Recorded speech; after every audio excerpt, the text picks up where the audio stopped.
कहानी की शुरुआत में हम देखते हैं कि उस रात शहर में ऐसा तूफान उठा था जैसा पहले कभी नहीं देखा गया था। तेज बारिश, आसमान में गूंजती बिजली और डरावनी हवाएं ऐसा महसूस करा रही थीं जैसे प्रकृति खुद दुनिया को खत्म करना चाहती हो। लेकिन शहर के लोगों को इस बात का बिल्कुल अंदाजा नहीं था कि ये कोई साधारण प्राकृतिक आपदा नहीं थी। असल में इस तूफान की शुरुआत हुई थी एक रहस्यमयी घने कोहरे से और अगली सुबह सब कुछ बदल गया। पूरा शहर एक अजीब और खतरनाक धुंध से ढक गया, ऐसी धुंध जिसमें कदम रखते ही लोग रहस्यमयी तरीके से गायब हो रहे थे। जो भी उसके अंदर गया वो कभी वापस नहीं आया। दरअसल देश की मिलिट्री के एक गुप्त प्रोजेक्ट की वजह से गलती से एक दूसरे डायमेंशन का दरवाजा खुल गया था और उसी दरवाजे से ऐसी भयावह चीजें इस दुनिया में आ गईं जो इंसानों के विनाश का कारण बनने वाली थीं। अब इस पूरे शहर में लोगों के लिए सुरक्षित जगह सिर्फ एक सुपरमार्केट बचा था, लेकिन वहां फंसे लोगों को अभी तक ये नहीं पता था कि बाहर उनके लिए कैसी मौत छिपी बैठी है। नदी किनारे बने एक घर में डेविड नाम का आदमी बैठा एक पेंटिंग बना रहा था। डेविड एक आर्टिस्ट था जो फिल्मों के पोस्टर डिजाइन करता था। अगले दिन उसे अपनी नई फिल्म का पोस्टर जमा करना था, इसीलिए बाहर इतना भयानक तूफान होने के बावजूद वो अपने काम में पूरी तरह डूबा हुआ था। लेकिन अचानक तूफान और ज्यादा खतरनाक हो जाता है। हवाओं की रफ्तार इतनी तेज हो जाती है कि घर की खिड़कियां तक कांपने लगती हैं। हालात खराब होते देख डेविड अपनी पत्नी स्टेफनी और बेटे बिली को लेकर बेसमेंट में चला जाता है। अगली सुबह तूफान शांत हो चुका था। डेविड और उसकी पत्नी बाहर निकलकर देखते हैं कि तूफान ने सब कुछ तबाह कर दिया है। घर के पास का एक बड़ा पेड़ टूटकर उनके घर पर गिर चुका था। उसकी एक मोटी शाखा सीधे डेविड के कमरे की खिड़की तोड़कर अंदर घुस गई थी, जिसकी वजह से उसकी बनाई हुई पेंटिंग खराब हो गई थी और कमरे में रखा सारा सामान भी बर्बाद हो चुका था। इतना ही नहीं, एक और पेड़ उसके बोट हाउस पर गिर गया था और उसे पूरी तरह नष्ट कर चुका था। लेकिन इन सब के बावजूद डेविड इस बात से खुश था कि उसकी पत्नी और बेटा सुरक्षित थे। तभी अचानक डेविड और स्टेफनी नदी की तरफ देखते हैं। नदी के ऊपर बहुत अजीब तरीके से एक घना बादल जमा हो रहा था। डेविड पहले सोचता है कि शायद ज्यादा बारिश की वजह से ऐसा हो रहा होगा, लेकिन बात काफी अजीब थी। बारिश के बाद पहाड़ों पर बादल दिखना आम बात थी, लेकिन नदी के ऊपर इतना घना कोहरा बनना बिल्कुल सामान्य नहीं था। फिर भी डेविड इस बात पर ज्यादा ध्यान नहीं देता, क्योंकि उस वक्त वो अपने पड़ोसी नॉर्टन पर बहुत गुस्सा था। नॉर्टन की जमीन पर खड़ा सूखा पेड़ टूटकर उसके बोट हाउस पर गिरा था। डेविड कई सालों से उसे वो पेड़ कटवाने के लिए कह रहा था, लेकिन नॉर्टन ने कभी उसकी बात नहीं सुनी और अब उसी वजह से डेविड का इतना नुकसान हुआ था। गुस्से में डेविड नॉर्टन के घर जाता है, लेकिन वहां पहुंचकर वो देखता है कि नॉर्टन खुद भी बहुत गुस्से में था। उसके घर के सामने भी एक पेड़ गिर गया था जिसने उसकी गाड़ी को पूरी तरह कुचल दिया था। ये देखकर डेविड को थोड़ी तसल्ली मिलती है कि नुकसान सिर्फ उसी का नहीं हुआ। फिर भी वो नॉर्टन के लिए दुख जताता है और वापस जाने लगता है। तभी नॉर्टन उससे पूछता है कि अगर वो सुपरमार्केट जा रहा हो तो क्या उसे भी लिफ्ट दे सकता है। डेविड हाँ कह देता है। कुछ देर बाद डेविड अपनी पत्नी से सामान की लिस्ट लेकर अपने बेटे बिली और नॉर्टन के साथ सुपरमार्केट की तरफ निकल पड़ता है। रास्ते में उन्हें कई मिलिट्री की गाड़ियां और सैनिक तेजी से जाते हुए दिखाई देते हैं। उन्हें देखकर नॉर्टन कहता है कि लगता है ये लोग नदी के पास पहाड़ी पर बने मिलिट्री बेस की तरफ जा रहे हैं। फिर वो डेविड से पूछता है कि क्या उसने एरोहेड प्रोजेक्ट के बारे में सुना है। नॉर्टन कहता है कि शहर में लोग बातें कर रहे हैं कि वहाँ कोई गुप्त रिसर्च चल रही है। डेविड कहता है कि उसने सिर्फ इतना सुना है कि वैज्ञानिक कोई मिसाइल डिफेंस सिस्टम बनाने पर काम कर रहे हैं। लेकिन नॉर्टन कहता है कि पड़ोस में रहने वाली मिस एडन का मानना है कि मिलिट्री को एलियंस की एक क्रैश हुई फ्लाइंग सॉसर मिली थी और उसके अंदर 3 जमे हुए एलियन भी थे। उसके हिसाब से मिलिट्री उन्हीं पर रिसर्च कर रही है। ये सुनकर डेविड हंसने लगता है और कहता है कि मिस एडन का दिमाग खराब हो चुका है। इसी तरह बातें करते हुए वो लोग सुपरमार्केट पहुंच जाते हैं। उस दिन सुपरमार्केट में काफी भीड़ थी। तूफान की वजह से पूरे इलाके की बिजली और फोन लाइन बंद थी। क्योंकि ये एक छोटा शहर था, इसलिए डेविड वहाँ के ज्यादातर लोगों को जानता था। वहीं उसे अपने बेटे बिली की टीचर आयरीन भी मिलती है। डेविड और बिली सामान खरीदने में लगे हुए थे कि तभी अचानक 3 सैनिक सुपरमार्केट के अंदर आते हैं। उनके चेहरे पर घबराहट साफ दिखाई दे रही थी। ऐसा लग रहा था जैसे वो यहाँ छिपने की कोशिश कर रहे हों। उसी वक्त एक मिलिट्री पुलिस ऑफिसर वहाँ पहुंच जाता है। वो उन सैनिकों पर बहुत गुस्सा होता है और चिल्लाकर कहता है कि पूरे शहर में इमरजेंसी लगी हुई है और उन्हें तुरंत ड्यूटी पर लौटना होगा। हालांकि सैनिक बताते हैं कि वो छुट्टी पर हैं, लेकिन ऑफिसर उनकी एक नहीं सुनता। वो कहता है कि वो सामने वाली मेडिकल शॉप तक जा रहा है और वापस आने तक उन्हें बाहर जीप में देखना चाहता है। इतना कहकर वो वहां से चला जाता है। डेविड दूर खड़ा ये सब देख रहा था और तभी अचानक पूरे शहर में सायरन बजने लगते हैं। सुपरमार्केट के अंदर मौजूद सभी लोग घबराकर बाहर देखने लगते हैं। पूरा शहर अचानक अजीब तरह से शांत हो चुका था और तभी एक बूढ़ा आदमी भागता हुआ सुपरमार्केट के अंदर घुसता है। उसकी नाक से खून बह रहा था और वो बुरी तरह डरा हुआ था। वो चिल्लाते हुए कहता है कि उस घने कोहरे के अंदर कुछ है, उसने मेरे दोस्त को मार दिया, मैं किसी तरह जान बचाकर यहाँ तक पहुंचा हूँ। उसकी बात खत्म होते ही पूरा इलाका तेजी से उस घने कोहरे से ढकने लगता है। तभी एक आदमी डरकर अपनी कार की तरफ भागता है, लेकिन कार तक पहुंचने से पहले ही कोहरा उसे घेर लेता है और अगले ही पल उसकी दर्दनाक चीख सुनाई देती है। उसकी चीख सुनते ही सुपरमार्केट के लोग तेजी से दरवाजे बंद कर देते हैं। कुछ ही सेकंड में पूरा सुपरमार्केट चारों तरफ से उस रहस्यमय धुंध से घिर जाता है। कोहरा इतना घना था कि बाहर कुछ भी दिखाई नहीं दे रहा था। सुपरमार्केट के अंदर मौजूद किसी भी इंसान को समझ नहीं आ रहा था कि बाहर आखिर हो क्या रहा है। कुछ लोगों का कहना था कि शायद किसी फैक्ट्री में केमिकल ब्लास्ट हुआ है और ये धुआं वहीं से आ रहा है, लेकिन तभी अचानक पूरी जमीन हिलने लगती है। ऐसा महसूस होता है जैसे भूकंप आ गया हो। डर के मारे सभी लोग नीचे झुक जाते हैं। डेविड अपने बेटे बिली को सीने से लगाकर उसे संभालने की कोशिश करता है, लेकिन कुछ ही पलों बाद सब कुछ फिर से शांत हो जाता है। अब भी किसी को नहीं पता था कि बाहर क्या छिपा हुआ है। कोई इसे भूकंप कह रहा था तो कोई मिलिट्री एक्सपेरिमेंट का धमाका बता रहा था। इसी बीच वहां मौजूद कारमोडी नाम की एक महिला अचानक जोर जोर से बाइबल पढ़ने लगती है। उसका कहना था कि ये दुनिया के अंत की शुरुआत है, भगवान इंसानों को उनके पापों की सजा दे रहे हैं। तभी स्टोर मैनेजर सबको शांत रहने के लिए कहता है। वो सभी लोगों से रिक्वेस्ट करता है कि जब तक ये कोहरा खत्म नहीं हो जाता तब तक कोई भी बाहर जाने की कोशिश न करे। लेकिन तभी एक महिला रोते हुए कहती है कि उसके बच्चे घर पर अकेले हैं और उसे हर हालत में उनके पास जाना होगा। कई लोग उसे रोकने की कोशिश करते हैं, लेकिन वो किसी की बात नहीं सुनती और अकेली ही कोहरे के अंदर चली जाती है। धीरे धीरे काफी समय गुजर जाता है, लेकिन वो रहस्यमयी धुंध अब भी वैसी की वैसी बनी हुई थी। सुपरमार्केट के अंदर बैठे लोग लगातार डर और बेचैनी में थे। डेविड भी अपनी पत्नी स्टेफनी को लेकर परेशान था। डेविड अपने बेटे बिली, उसकी टीचर आयरीन और कुछ दूसरे लोगों के साथ एक कोने में बैठा था। आयरीन वहां उसकी मुलाकात अमांडा नाम की एक दूसरी टीचर से करवाती है। इसी दौरान स्टोर का असिस्टेंट मैनेजर ओली वहां आता है और बिली का हाल पूछता है। डेविड उससे बिली के लिए एक कंबल मांगता है। ओली बताता है कि स्टोर के पीछे लोडिंग डॉक वाले हिस्से में कंबल मिल सकते हैं। तब डेविड बिली को आयरीन के पास छोड़कर खुद लोडिंग डॉक की तरफ चला जाता है। वहां पहुंचकर वो देखता है कि जनरेटर बहुत ज्यादा गर्म हो चुका है और उसमें से धुआं निकल रहा है। डेविड तुरंत जनरेटर बंद कर देता है, जिसकी वजह से वहां चारों तरफ अंधेरा फैल जाता है। डेविड ये बात ओली को बताने के लिए वापस मुड़ता है, लेकिन तभी अचानक उसे बाहर से एक अजीब और भारी आवाज सुनाई देती है। डेविड धीरे से पीछे मुड़कर देखता है और तभी उसकी नजर स्टोरेज शटर पर पड़ती है। बाहर से कोई बहुत बड़ी चीज उस शटर को तोड़कर अंदर आने की कोशिश कर रही थी। ये देखकर डेविड डरकर तुरंत वहां से भागता है और ओली को सारी बात बताता है। ओली उसके साथ दो मैकेनिक और स्टोर के एक लड़के को लेकर लोडिंग डॉक तक आता है, लेकिन वहां पहुंचने पर सब कुछ बिल्कुल शांत था। मैकेनिक डेविड का मजाक उड़ाने लगते हैं। उनका कहना था कि शायद डेविड ने किसी कुत्ते या बिल्ली की आवाज सुन ली होगी और डर गया होगा।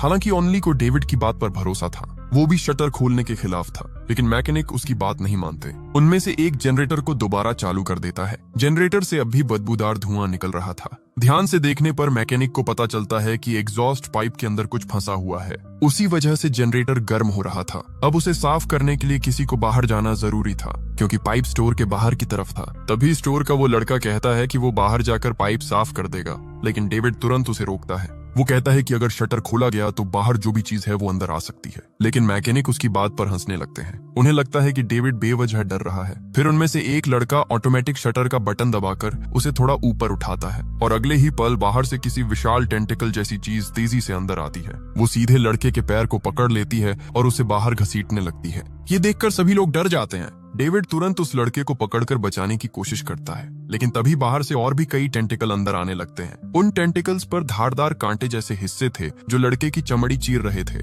डेविड मदद के लिए चिल्लाता है, लेकिन दोनों मैकेनिक डर के मारे अपनी जगह से हिल तक नहीं पाते। तभी ओली कहीं से एक कुल्हाड़ी उठा लाता है, लेकिन उसके हमला करने से पहले ही वो टेंटिकल उस लड़के को बाहर कोहरे में घसीट ले जाता है और कुछ ही सेकंड में उसकी चीखें बंद हो जाती हैं। इसी दौरान एक और बहुत बड़ा टेंटिकल अंदर घुस आता है। उसका एक डरावना मुंह भी था और वो स्टोर में रखा खाना खाने लगता है। डेविड तुरंत ओली से शटर बंद करने के लिए कहता है। ओली जैसे ही शटर नीचे करना शुरू करता है, टेंटिकल्स वापस बाहर जाने लगते हैं। उसी समय डेविड कुल्हाड़ी उठाकर उस बड़े टेंटिकल पर जोरदार वार करता है और उसे दो टुकड़ों में काट देता है। अगले ही पल शटर पूरी तरह बंद हो जाता है। गुस्से में डेविड उस मैकेनिक को पीटना शुरू कर देता है जिसने उसकी बात नहीं मानी थी। ओली किसी तरह उसे शांत करता है, लेकिन अब डेविड के मन में एक और डर बैठ चुका था। अगर सिर्फ टेंटिकल इतने विशाल हैं, तो वो असली जीव कितना बड़ा होगा। इसके बाद डेविड, ओनली और बाकी लोग सुपरमार्केट के अंदर लौटते हैं और सबको बताते हैं कि उस कोहरे के अंदर इंसानों को खाने वाले भयानक जीव मौजूद हैं। ये सुनकर वहां मौजूद लोग डर जाते हैं, लेकिन नॉर्टन और उसके साथ कुछ दूसरे लोगों को लगता है कि डेविड झूठ बोल रहा है। यहाँ तक कि स्टोर मैनेजर भी उसकी बात पर विश्वास नहीं करता।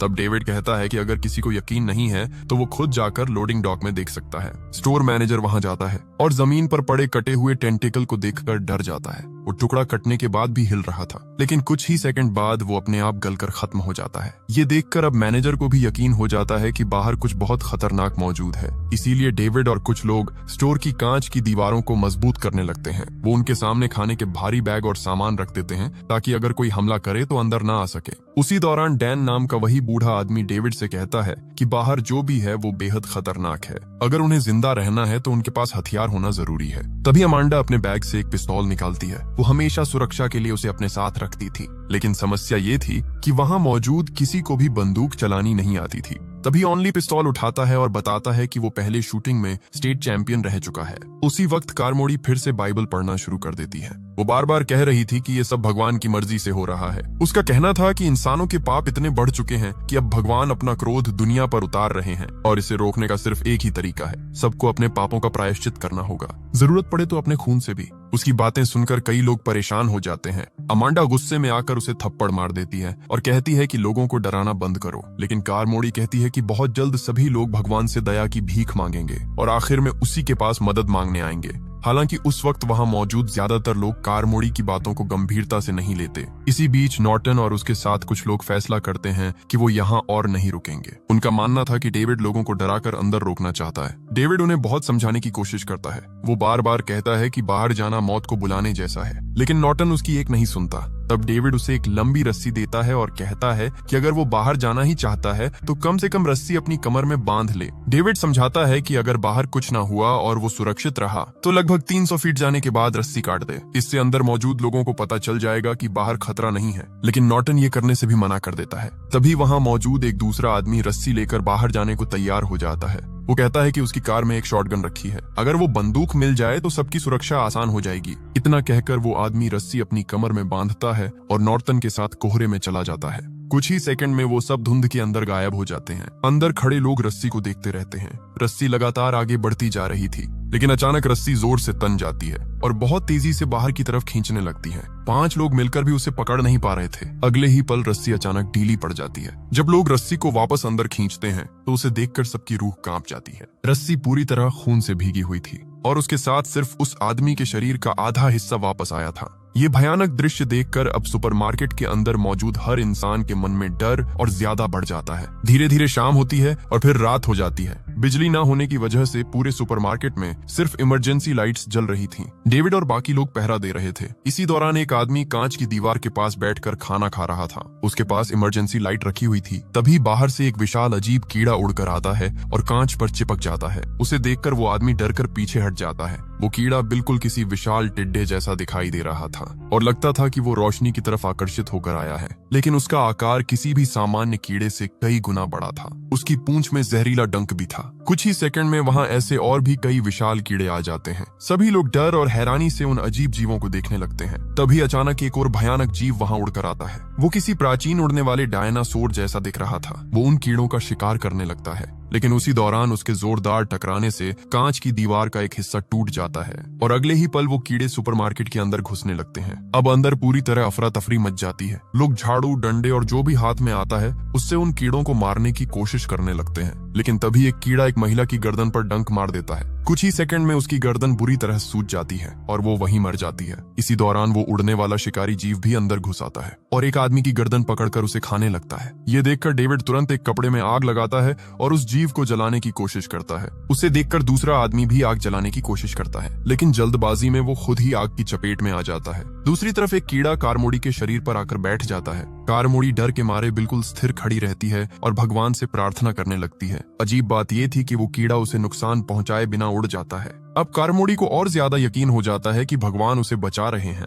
और वो खुद को भगवान की चुनी हुई इंसान समझने लगती है। इधर डेविड और अमांडा मिलकर उस उड़ने वाले शिकारी जीव को मार गिराते हैं, लेकिन तभी एक दूसरा शिकारी जीव सीधे बिली की तरफ बढ़ने लगता है। उसी समय ओली तुरंत अपनी पिस्तौल निकालता है और गोली मारकर उसे खत्म कर देता है। आखिरकार किसी तरह सभी कीड़ों और उन जीवों को मार दिया जाता है। इसके बाद लोग टूटे हुए कांच को प्लाईवुड और टेप से बंद कर देते हैं ताकि बाहर की कोई चीज दोबारा अंदर ना आ सके। अब सब थोड़ी राहत की सांस लेते हैं। लेकिन इस घटना के बाद सुपरमार्केट के कई लोग कारमोड़ी की बातों पर विश्वास करने लगते हैं। उन्हें लगने लगता है कि सच में भगवान इंसानों को सजा दे रहे हैं। धीरे धीरे कारमोड़ी लोगों के मन में डर भरकर उन्हें अपने पक्ष में करने लगती है। यहाँ तक कि एक महिला डर और निराशा में खुद अपनी जान ले लेती है। दूसरी तरफ वो आदमी जो आग में जल गया था, वो दर्द से तड़पते हुए मौत की भीख मांग रहा था। हालात अब पहले से भी ज्यादा खराब हो चुके थे। तभी डेविड फैसला करता है कि उन्हें हर हाल में सामने वाली मेडिकल शॉप तक जाना होगा। वहां से दवाइयां लाने के बाद वो लोग इस सुपरमार्केट को छोड़कर किसी सुरक्षित जगह जाने की कोशिश करेंगे। लेकिन तभी एक आदमी कहता है कि उन्हें कहीं जाने की जरूरत नहीं है। सुपरमार्केट में बहुत सारा खाना मौजूद है, वो लोग यहाँ कई दिनों तक जिंदा रह सकते हैं। लेकिन डेविड कहता है कि इस जगह की दीवारें कांच की हैं। अगर बाहर के जीवों ने हमला किया तो ये जगह ज्यादा देर सुरक्षित नहीं रहेगी। और सबसे बड़ा खतरा कारमोड़ी थी। डेविड कहता है कि वो भगवान के नाम पर लोगों को अंधविश्वास में धकेल रही है। उसने बलि देने की बातें शुरू कर दी हैं। डेविड को डर था कि कहीं वो किसी इंसान की बलि ना मांगने लगे और हो सकता है अगली बार उसकी नजर बिली पर पड़े। इसीलिए डेविड वहां से निकलना चाहता था। वो बताता है कि उसकी कार में 8 लोग बैठ सकते हैं। अगर वो किसी तरह गाड़ी तक पहुंच गए तो शायद वहां से बच निकलना संभव हो, लेकिन उससे पहले दवाइयां लाना जरूरी था। इसके बाद डेविड उन 3 सैनिकों से भी मदद मांगता है जो अब तक चुपचाप बैठे हुए थे। हालांकि उनमें से 2 सैनिक साफ मना कर देते हैं, लेकिन तीसरा सैनिक उनके साथ जाने के लिए तैयार हो जाता है। जैसे ही डेविड और बाकी लोग मेडिकल स्टोर जाने के लिए तैयार होते हैं, कारमोड़ी उनके रास्ते में आकर खड़ी हो जाती है। वो कहती है कि अगर वो लोग बाहर गए तो उन राक्षसों को अपने साथ यहाँ ले आएंगे और इससे यहाँ मौजूद बाकी लोग भी खतरे में पड़ जाएंगे। कारमोड़ी की बात सुनकर कुछ लोग उसका समर्थन करने लगते हैं, लेकिन तभी आयरीन गुस्से में एक कैन उठाकर कारमोड़ी की तरफ फेंकती है और कहती है कि अगर मदद नहीं कर सकती तो चुप रहे। इसके बाद डेविड, अमांडा, डैन, ओनली और बाकी लोग हथियार लेकर सुपरमार्केट से बाहर निकल जाते हैं। बाहर का कोहरा अब भी उतना ही घना था, इतना कि सामने चल रहा इंसान भी ठीक से दिखाई नहीं दे रहा था। सब लोग बहुत सावधानी से मेडिकल स्टोर की तरफ बढ़ते हैं। काफी मुश्किल के बाद वो लोग मेडिकल स्टोर तक पहुंच जाते हैं। स्टोर का दरवाजा खुला हुआ था। डेविड सबको सावधान रहने के लिए कहता है क्योंकि अंदर कुछ भी हो सकता था। इसके बाद वो लोग धीरे धीरे अंदर घुसते हैं और दवाइयां इकट्ठा करना शुरू करते हैं। इसी दौरान डैन और कुछ दूसरे लोग मेडिकल स्टोर के अंदर बाकी जगहों की जांच करने लगते हैं। उन्हें उम्मीद थी कि शायद वहां कोई जिंदा इंसान मिल जाए, लेकिन कुछ दूर जाते ही वो लोग जो देखते हैं उसे देखकर उनके शरीर में सिहरन दौड़ जाती है। छत से कई इंसानों की लाशें लटक रही थीं। उनके पूरे शरीर पर मोटे मकड़ी के जाले लिपटे हुए थे। डैन डरकर जोर से डेविड को आवाज लगाता है। डेविड और बाकी लोग तुरंत वहां पहुंचते हैं। उनके साथ वही मैकेनिक भी था। इतनी सारी लाशें देखकर मैकेनिक डरकर पीछे हटने लगता है, लेकिन तभी अचानक पीछे से कोई उसके कंधे को पकड़ लेता है। डर के मारे वो जोर से चीख पड़ता है, लेकिन जो आदमी उसे पकड़े हुए था वो कोई राक्षस नहीं बल्कि वही मिलिट्री पुलिस ऑफिसर था जो पहले सुपरमार्केट से दवाइयां लेने निकला था। उसका पूरा शरीर मकड़ी के जालों में फंसा हुआ था और उसके शरीर पर जगह जगह बड़े बड़े फोड़े निकल आए थे। वो अब भी जिंदा था, लेकिन दर्द से बुरी तरह तड़प रहा था। वो बार बार सिर्फ एक ही बात कह रहा था, ये सब हमारी गलती की वजह से हुआ है, हमें माफ कर दो। अचानक उसके शरीर के फोड़े फटने लगते हैं और उनके अंदर से छोटी छोटी मकड़ियां निकलकर बाहर आने लगती हैं। ये देखकर वहां मौजूद सभी लोग डर जाते हैं। मैकेनिक घबराकर दूसरी तरफ भागने लगता है, लेकिन तभी उसके सामने एक विशालकाय मकड़ी आकर खड़ी हो जाती है। उस मकड़ी का आकार किसी इंसान जितना बड़ा था। डर के मारे मैकेनिक चीखने लगता है। उसी समय ओली गोली चलाकर उस मकड़ी को मार देता है, लेकिन अगले ही पल चारों तरफ से और भी कई बड़ी मकड़ियां उन पर हमला कर देती हैं। अब मेडिकल स्टोर के अंदर पूरी तरह मौत का खेल शुरू हो चुका था। डेविड और बाकी लोग अपने हथियारों से उन मकड़ियों को मारने की कोशिश करते हैं, लेकिन उन मकड़ियों के जालों में किसी तेजाब जैसी चीज थी। उनमें से एक जाला एक लड़के के पैर पर गिरता है और उसका पैर बुरी तरह जलने लगता है। डेविड और बाकी लोग उसे बचाकर बाहर खींचने की कोशिश करते हैं, लेकिन तभी कई मकड़ियां उन पर टूट पड़ती हैं। इस हमले में डेविड के साथ आए कई लोग मारे जाते हैं। उसी दौरान जालों में फंसा हुआ मिलिट्री ऑफिसर नीचे गिर जाता है और उसके शरीर के सारे फोड़े एक साथ फट जाते हैं। हजारों छोटी मकड़ियां उसके शरीर से निकलकर जमीन पर फैल जाती हैं। ये देखकर सभी लोग बुरी तरह डर जाते हैं। अब वहां रुकना नामुमकिन था, लेकिन जिस लड़के का पैर जल चुका था वो अब तक मर चुका था। मजबूरी में डेविड और बाकी लोगों को उसे वहीं छोड़कर भागना पड़ता है। किसी तरह जान बचाते हुए वो लोग वापस सुपरमार्केट पहुंच जाते हैं। अब डेविड को पूरी तरह समझ आ चुका था कि बाहर का खतरा कितना भयानक है, इसीलिए वो फैसला करता है कि फिलहाल सुपरमार्केट में रहना ही सबसे सुरक्षित होगा। इस तरह एक और रात बीत जाती है। लेकिन अब सुपरमार्केट के अंदर हालात तेजी से बदल रहे थे। कारमोड़ी धीरे धीरे वहां मौजूद आधे से ज्यादा लोगों को अपने अंधविश्वास में फंसा चुकी थी। यहाँ तक कि वही मैकेनिक भी अब उसकी बातों पर भरोसा करने लगा था। डेविड और उसके साथी ये सब देखकर और ज्यादा परेशान हो जाते हैं। उन्हें लगने लगता है कि अगर वो ज्यादा देर यहाँ रुके तो बाहर के राक्षसों से पहले अंदर के लोग ही खतरनाक बन जाएंगे। लेकिन उसी दौरान डेविड को एक बात याद आती है। मेडिकल स्टोर में मिला मिलिट्री ऑफिसर बार बार कह रहा था कि ये सब उनकी गलती की वजह से हुआ है, यानी इस पूरे हादसे के पीछे मिलिट्री का हाथ था। और इसका जवाब सिर्फ वो सैनिक दे सकते थे जो सुपरमार्केट के अंदर मौजूद थे। ये सोचकर डेविड उस सैनिक के पास जाता है जो अकेला एक कोने में बैठा हुआ था। डेविड उससे पूछता है कि आखिर बाहर क्या हो रहा है और क्या उसे इस बारे में कुछ पता है। सैनिक पहले कुछ बोलने से बचता है। वो कहता है कि उसे कुछ नहीं पता। तब डेविड उससे पूछता है कि उसके बाकी दोनों साथी कहाँ हैं। सैनिक कहता है कि उसने उन्हें काफी देर से नहीं देखा। ये सुनते ही डेविड और बाकी लोग उन्हें ढूंढने के लिए लोडिंग डॉक की तरफ जाते हैं, लेकिन वही मैकेनिक चुपके से उनका पीछा करने लगता है। जब डेविड और बाकी लोग लोडिंग डॉक में पहुंचते हैं तो वहां का दृश्य देखकर सबके होश उड़ जाते हैं। दोनों सैनिकों ने फांसी लगाकर खुदकुशी कर ली थी। उनकी लाशें छत से लटक रही थीं। ये देखकर साथ आया सैनिक टूट जाता है। वो रोते हुए कहता है कि उसे अंदाजा नहीं था कि वो सच में ऐसा कर लेंगे। वो बताता है कि मेडिकल स्टोर वाले ऑफिसर की बात सुनने के बाद दोनों सैनिक कह रहे थे कि वो अपनी जान दे देंगे, लेकिन उसने कभी नहीं सोचा था कि वो सच में खुदकुशी कर लेंगे। अब डेविड को पूरा यकीन हो जाता है कि इस पूरे हादसे के पीछे मिलिट्री ही जिम्मेदार है। डेविड गुस्से में पूछता है कि क्या ये सब एरोहेड प्रोजेक्ट की वजह से हुआ है। तभी पीछे खड़ा मैकेनिक उनकी सारी बातें सुन लेता है। वो तुरंत उस सैनिक को पकड़कर कारमोड़ी के सामने ले जाता है। अब सुपरमार्केट के अंदर मौजूद लोग सैनिक से जवाब मांगने लगते हैं। कारमोड़ी चिल्लाकर पूछती है कि आखिर एरोहेड प्रोजेक्ट क्या था। डर और दबाव में सैनिक आखिर सच बताना शुरू करता है। वो कहता है कि वो सीधे उस प्रोजेक्ट का हिस्सा नहीं था, लेकिन उसने अपने साथियों से उसके बारे में सुना था। असल में एरोहेड प्रोजेक्ट का मकसद दूसरे डायमेंशन तक पहुंचने का रास्ता ढूंढना था। वैज्ञानिक किसी दूसरी दुनिया की खोज कर चुके थे और उसी दुनिया पर रिसर्च करने के लिए उन्होंने एक छोटा पोर्टल खोलने की कोशिश की, लेकिन एक्सपेरिमेंट गलत हो गया और गलती से उस दूसरी दुनिया का दरवाजा पूरी तरह खुल गया, जिसकी वजह से वहां मौजूद सारे खतरनाक जीव इस दुनिया में आ गए। सैनिक कहता है कि उसे सिर्फ इतना ही पता है और इसमें उसकी कोई गलती नहीं है, लेकिन ये सच सुनने के बाद कारमोड़ी और उसके समर्थक भड़क उठते हैं। कारमोड़ी चिल्लाकर कहती है कि वैज्ञानिक हमेशा से भगवान के नियमों के खिलाफ काम करते आए हैं। उन्होंने चांद पर कदम रखकर उसकी पवित्रता को नष्ट किया, उन्होंने परमाणु तोड़े और इंसानों को पाप की तरफ धकेला। अब भगवान उन्हीं पापों की सजा पूरी दुनिया को दे रहे हैं। कारमोड़ी लोगों को उकसाने लगती है। उसकी बातों में आकर कई लोग उस सैनिक पर टूट पड़ते हैं। वो लोग उसे पकड़कर बेरहमी से मारने लगते हैं। डेविड उसे बचाने की कोशिश करता है, लेकिन लोग उसे रोक देते हैं। इसके बाद वो घायल सैनिक को घसीटकर सुपरमार्केट के बाहर फेंक देते हैं और अगले ही पल कोहरे के अंदर से एक विशाल केकड़े जैसा राक्षस बाहर आता है। उसके बड़े बड़े पंजे थे। वो सैनिक को पकड़कर आसानी से उठा लेता है और फिर उसे लेकर कोहरे में गायब हो जाता है। ये भयानक दृश्य देखकर डेविड और उसके साथी पूरी तरह सन्न रह जाते हैं, लेकिन कारमोड़ी इसे भगवान की इच्छा बताती है। वो कहती है कि आज उन्होंने भगवान को एक बलि दी है, इसलिए आज रात वो जीव उन्हें नुकसान नहीं पहुंचाएंगे। फिर वो कहती है कि अगली सुबह के लिए भी उन्हें इंतजाम करना होगा। उसकी ये बात सुनकर डेविड और उसके साथियों को समझ आ जाता है कि अब वो लोग भी खतरे में हैं। डेविड और उसके साथियों को अब साफ समझ आ चुका था कि कारमोड़ी धीरे धीरे पूरी तरह पागल हो चुकी है और अगर वो लोग ज्यादा देर वहां रुके तो शायद अगली बलि उन्हीं में से किसी की होने वाली थी। इसीलिए वो लोग फैसला करते हैं कि अगली सुबह कारमोड़ी और उसके समर्थकों के जागने से पहले ही सुपरमार्केट से निकल जाएंगे। सुबह होते ही डेविड, बिली, अमांडा, आयरीन, डैन और बाकी लोग चुपचाप वहां से निकलने की तैयारी करने लगते हैं। लेकिन जैसे ही वो लोग दरवाजे के पास पहुंचते हैं, वो देखते हैं कि कारमोड़ी हाथ में चाकू लिए दरवाजे के सामने बैठी हुई है। वो पहले से ही उनका इंतजार कर रही थी। डेविड उसे कहता है कि वो लोग सिर्फ यहाँ से जाना चाहते हैं, इसलिए वो रास्ते से हट जाए। लेकिन कारमोड़ी उन्हें जाने देने के लिए बिल्कुल तैयार नहीं थी, क्योंकि अब वो पूरी तरह इस भ्रम में जी रही थी कि भगवान उससे बलि मांग रहे हैं। कारमोड़ी अपने समर्थकों को आदेश देती है कि बिली को पकड़ लिया जाए। ये सुनते ही उसके समर्थक हाथों में चाकू और कैंची लेकर बिली की तरफ बढ़ने लगते हैं। अब सुपरमार्केट के अंदर एक बार फिर अफरा तफरी मच जाती है। डेविड और उसके साथी डंडों से उन्हें रोकने की कोशिश करते हैं, लेकिन कारमोड़ी के समर्थकों की संख्या बहुत ज्यादा थी। डेविड समझ जाता है कि अगर उसने अभी कुछ नहीं किया तो वो लोग बिली को सच में मार डालेंगे। उसी वक्त ओनेली अपनी पिस्तौल निकालता है और बिना एक सेकंड गंवाए सीधे कारमोड़ी के सिर पर गोली चला देता है। गोली लगते ही कारमोड़ी वहीं मर जाती है। ये देखकर उसके सारे समर्थक डर जाते हैं और पीछे हट जाते हैं। अब मौका मिलते ही डेविड और उसके साथी सुपरमार्केट से बाहर भागते हैं, लेकिन बाहर का कोहरा अब भी उतना ही घना था।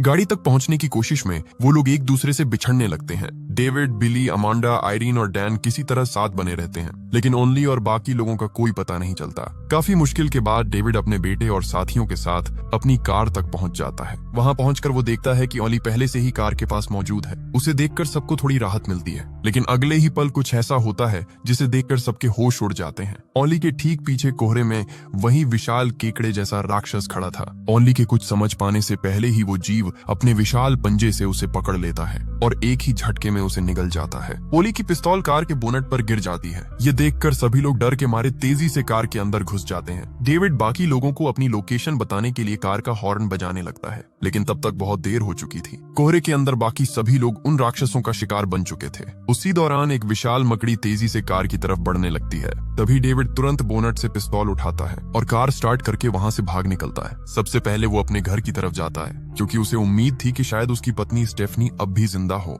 लेकिन घर पहुंचने के बाद जो दृश्य वो देखता है, उसे देखकर उसका दिल टूट जाता है। उसकी पत्नी मर चुकी थी, उसका शरीर मकड़ियों के जालों में फंसा हुआ था। डेविड अंदर से पूरी तरह टूट जाता है, लेकिन अपने बेटे के लिए वो खुद को संभालता है और वहां से वापस निकल जाता है। अब वो लोग शहर से बाहर निकलने की कोशिश करते हैं। रास्ते में उन्हें पूरा शहर तबाह दिखाई देता है। हर तरफ जली हुई गाड़ियां, टूटी हुई इमारतें और इंसानों की लाशें पड़ी थीं। पूरा शहर किसी डरावने सपने जैसा लग रहा था और वो रहस्यमयी कोहरा अब भी हर तरफ फैला हुआ था। डेविड लगातार गाड़ी चलाता रहता है, लेकिन तभी अचानक वो गाड़ी रोक देता है, क्योंकि सामने का दृश्य किसी भी इंसान की सोच से परे था। कोहरे के बीच एक विशालकाय दानव चल रहा था। उसके शरीर से बहुत बड़े बड़े टेंटिकल निकले हुए थे। उसका आकार इतना बड़ा था कि उसकी हर चाल से जमीन कांप रही थी। ऐसा लग रहा था जैसे कोई चलता हुआ पहाड़ उनके सामने हो। डेविड और बाकी लोग डर के मारे सांस तक नहीं लेते। कुछ देर बाद वो विशाल जीव वहां से आगे निकल जाता है। तब डेविड दोबारा गाड़ी चलाना शुरू करता है। उसे उम्मीद थी कि शायद आगे जाकर कोहरा खत्म हो जाए और शायद कहीं मदद मिल जाए, लेकिन कुछ दूर जाने के बाद उनकी आखिरी उम्मीद भी खत्म हो जाती है।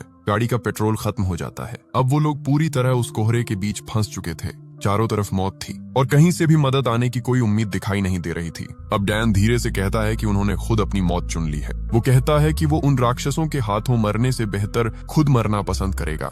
उसकी बात सुनकर कार के अंदर सन्नाटा छा जाता है। अमांडा, आयरीन और डेविड एक दूसरे की तरफ देखते हैं और बिना कुछ कहे सब समझ जाते हैं कि अब उनके पास कोई रास्ता नहीं बचा है। तभी डेविड धीरे से पिस्तौल निकालता है। उस पिस्तौल में सिर्फ 4 गोलियां बची थीं और कार में 5 लोग मौजूद थे। डेविड का दिल टूट चुका था, लेकिन वो अपने बेटे को उन राक्षसों के हाथों मरते हुए नहीं देख सकता था। इसीलिए सबकी सहमति से वो सबसे पहले अपने बेटे बिली को गोली मार देता है। इसके बाद वो अमांडा, आयरीन और डैन को भी गोली मार देता है। कुछ ही सेकंड में कार के अंदर पूरी तरह सन्नाटा छा जाता है। अब सिर्फ डेविड जिंदा बचा था, लेकिन जब वो खुद को गोली मारने की कोशिश करता है तो उसे पता चलता है कि बंदूक में कोई गोली नहीं बची।